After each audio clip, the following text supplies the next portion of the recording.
बिस्मिल्लाहिर्रहमानिर्रहीम। उर्दू कहानी के मुअज़्ज़िज़ सामीन अस्सलाम वालेकुम। कौमें दस्तरख़्वान से ही बनती हैं। मेडिकल साइंस का फार्मूला बिल्कुल सच्चा है और इसकी तहकीक और रिसर्च 100% ठीक है कि जो कौमें मीठा और गोश्त ज़्यादा इस्तेमाल करेंगी उनमें जोश, जज्बा, लड़ाई, फसाद और उलझाव मुसलसल रहेगा। आखिर सूफीज़्म के जितने भी औलिया, सालिहीन और बुजुर्ग हैं वो फीके खाने, सादा ग़िज़ाएं लंगर खाने में इस्तेमाल के लिए आखिर क्यों देते हैं?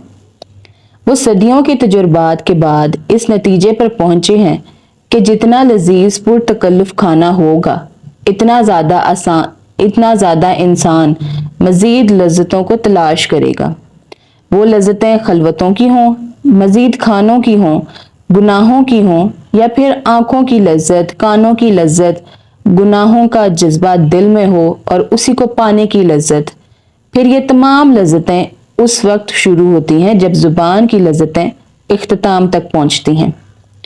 स्ट्रीट क्राइम यानी गलियों में, सड़कों पर मोबाइल, रकम, जेवरात की छीना झपटी और एक अनोखी वारदात जो इस वक्त ज्यादा शुरू हो चुकी है कि ख्वातीन के सर से बाल मूंड लेना, क्योंकि बाल बहुत महंगे बिक रहे हैं और इस वारदात के केस मेरे पास बहुत आ रहे हैं।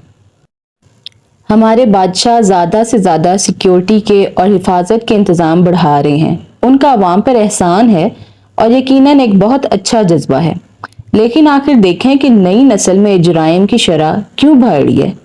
इसकी बुनियादी वजह हमारा दस्तरख्वान और सोशल मीडिया है। यकीन जानिए, दस्तरख्वान पर जब बैठते हैं तो मुझे हज़रत अली करमुल्लाह वजह करीम का एक कौल याद आ जाता है कि जितना पुरतकल्लुफ़ दस्तरख्वान होगा इतना बदबूदार पखाना होगा। मेरा मुशाहिदा है कि जितना पुरतकल्लुफ़ दस्तरख्वान होगा इतना मुश्किल से इंसान बैतुल खुला से बाहर निकलेगा। जैसे आम अल्फाज में मैं एक मशहूर मुहावरा दोहराया करता हूँ कि या अल्लाह, या नान निकाल या जान निकाल।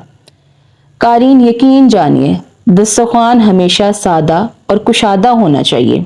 आइए आपको मैं एक बेहतरीन दस्तरख्वान का तरीका बताता हूँ कि जिस दस्तरख्वान पर दही और कच्ची सब्जियां कटी हुई होंगी, जिन्हें सलाद कहते हैं, समझ लें ना उनका पेट बढ़ेगा, ना वेट, और ना उन्हें गंदी और बदबूदार गैस का सामना करना पड़ेगा कि जिससे इंसान खुद भी परेशान हो और दूसरे भी परेशानी उठाएं।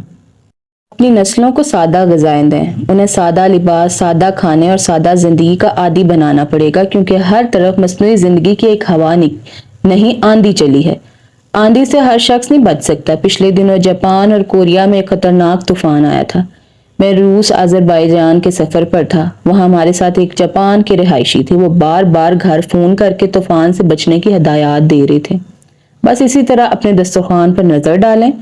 बीमार होने के बाद दलिया, ब्राउन ब्रेड, चोकर के बिस्किट, चोकर की रोटी अगर लेनी है तो बीमार होने से पहले नस्लों को माजूर करने से कबल उन्हें सादा ग़िज़ाएं और सादा ज़िंदगी पर ले आएं।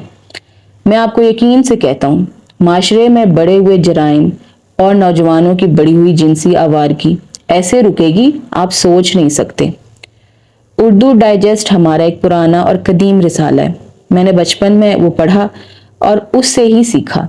उसमें एक खातून मोहतरमा सगीरा बानो शीरी साहिबा रहमतुल्लाह अलैह एक दिन फरमाने लगी कि एक खातून ने बताया कि हॉस्टल में रहने वाले 2 जवान बेटे घर छुट्टियां गुजारने आए तो उनकी चुभती नजरें घर की खादमाओं पर पड़ती। माँ ने भांप ली।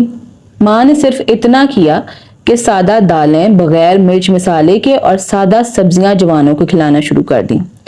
चंद ही दिनों में उनमें एतदाल और ठहराव पैदा हो गया, क्योंकि कॉलेज के हॉस्टल में उन्होंने जो खाने खाए थे वही मिजाज पैदा होना था।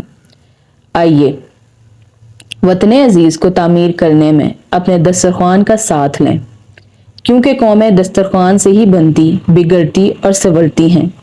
दस्तरख्वान पर तवज्जो न करने वाले खानदान और कौमें ज़माने की नज़रों से ओझल हो जाती हैं और बिल्कुल ख़त्म हो जाती हैं, और दस्तरख्वान पर नज़र रखने वाली कौमें हमेशा गालिब और फातेह होती हैं।